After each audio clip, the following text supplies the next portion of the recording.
an extremely frightening man who committed a terrible crime in 1979. He raped and killed a young mother and her 3 children. After he was put to death in 1981, his foster mother, Mary Carr, told the media that he had confessed to her.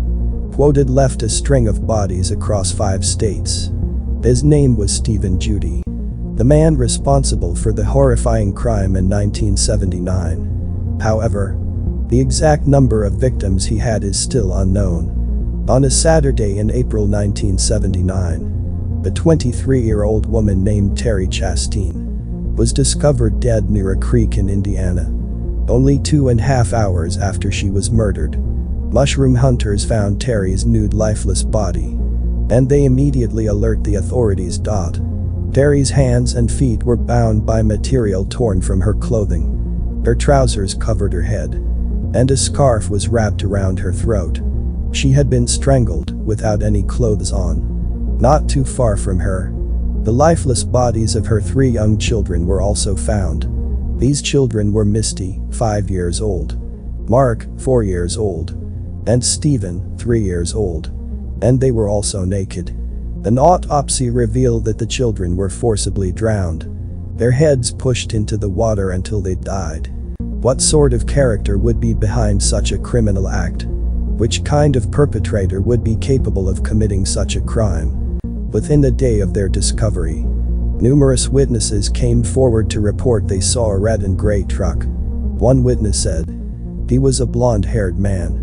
This was enough information to lead them to an individual from Indianapolis. Blonde hair and a history of violent criminal activities. Identified as Stephen Judy, a 22-year-old man.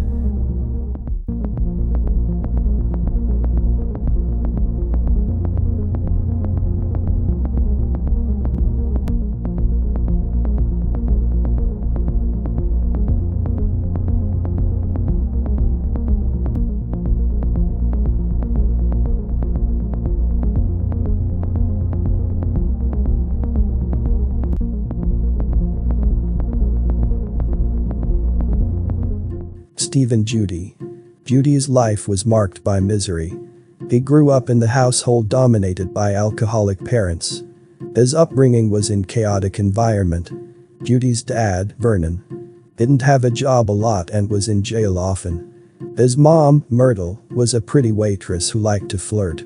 Vernon was a mean guy and he often fought, mostly with Myrtle and her many boyfriends.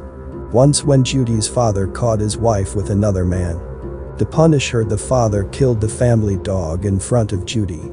When Vernon was in jail, Myrtle would have boyfriends over. When Vernon got out, he would hurt the kids and question them about Myrtle. By the time Judy was 12, he started drinking alcohol. Judy began following older high school girls around and attacking them. At the age of 13, Judy pretended to be a Boy Scout selling tickets door to door to get into a neighbor's house. Once inside, he raped the women before attacking her with a pocket knife. He stabbed her 8 times and when the blade broke, he hit her with a hatchet, fracturing her skull. She managed to survive and identify her assailant as Stephen Judy, the young neighbor. He was handed a 6-month sentence in a juvenile detention center. Subsequently, he was transferred to a mental hospital from October 1970 to January 1973. During his treatment, Judy received a diagnosis of being a sexual psychopath. His was released at the age of 16. Instead of going back home, Judy was placed in foster care and went to live with a family called Robert and Mary Carr. They weren't told anything about Judy's past, even though the Carrs had their own kids. The Carrs treated Judy well, but for him, it was too late. Judy got along with the young kids. Judy played with the little kids and helped take care of them. But his excessive drinking and attempts to romantically pursue every babysitter created problems. His behavior became so problematic that he had to leave high school after cutting off a girl's halter top. After leaving school, he got a job as a truck driver. On one night, he saw a 17-year-old girl sitting alone in a car. Steve opened the door of the car. When she tried to run, He caught her and tossed her on the ground and punched her multiple times in the face. She yelled for help, and an passing by ambulance driver heard her plea and ran to her aid. Judy saw the man approaching, and Judy smashed his fist into her face one last time before he fled. The girl survived, but she had a broken nose and 2 black eyes. Judy was arrested and convicted. He was sentenced to 3 years in state prison. Within 4 months of being released, Judy attacks again. He again tried to kidnap and rape a young woman. Now when Judy goes to trial on kidnapping and car theft charges, apparently the jury didn't believe the victim's story. So, instead of retrying the case, the prosecutors offered a plea bargain where they dropped the kidnapping charges. And Judy was only convicted of car theft. If charges were filed, he would still be in prison by 1979. Terry and her 3 children would have been safe. In the morning of the day she was murdered, Terry was heading to her job at a supermarket. And she was also dropping off her children at a babysitter's place. Before 6 a.m., Judy overtook Terry's car on Interstate 465. When a lady driver caught his eye, he drove alongside her, signaling an issue with her tire and gesturing for her to stop to help her. As Judy pretended to fix Terry's car, he sabotaged it by taking out a coil wire from the engine. When the car failed to start, Judy suggested giving Terry a ride to the nearest gas station. Terry loaded her 3 children into Judy's truck instead of heading to a gas station. Judy drove to White Lick Creek and instructed everyone to get out of the truck. He then directed the children to take a short walk. He was trying to get her alone. He ripped apart Terry's work uniform and bound her with strips of fabric made from her own clothing. He then sexually assaulted Terry. When children heard their mother's screams, the children ran to her side. Judy strangled Terry in front of them, and then he threw her lifeless body into the creek. But Judy wasn't going to leave any witnesses. And one by one he threw the screaming children into the stream. Then he got back into his truck and drove away. Unaware that someone had spotted the red and silver truck, Judy's days of freedom were over. The very next day after the murders, Stephen Judy was arrested and he quickly confesses. Judy admitted to the murders. But during the trial, he claimed he was insane. However, the jury decided he was sane when the crimes happened and found him guilty. When deciding about his punishment, Judy took matters into his own hands. He told his lawyers not to present any evidence that might make his punishment less severe. Instead, he pushed for a quick path to his own execution. He even threatened the judge and the jury, saying he'd kill again if they didn't give him the death penalty. "I really want you to give me the death penalty because I might get out one day," he said to the judge. "If you don't want another death hanging over your head, I think that's the only thing you can do." Then, he threatened each juror one by one, starting with the leader.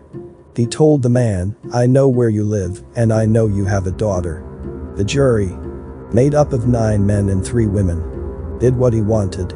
Judy was executed within 2 years of his final crime. Stephen Judy was widely disliked in Indiana. And this case seemed to be one where many people believed the death penalty was justified. While he awaited his execution, he began to share some details about his crimes with his foster mother. He confessed he had committed multiple other crimes that people were unaware of. String of rapes and murders across 5 states: Texas, Florida, Louisiana, Illinois, and Indiana. But Judy specifically told Mary that he had murdered Linda Unverzigt, the 28-year-old mother of a 3-year-old little girl named Amanda, and a wife of a fireman. On the night of November 3, 1978, little Amanda was left at the babysitter's as her mom went to teach a disco dance class. Unfortunately, Linda never came back for her. Linda's body was found in the basement of an abandoned house the next day. Linda had been raped and strangled. Just like Terry, Judy told his foster mother that he had frequent urges to attack women because he considered them stupid and gullible.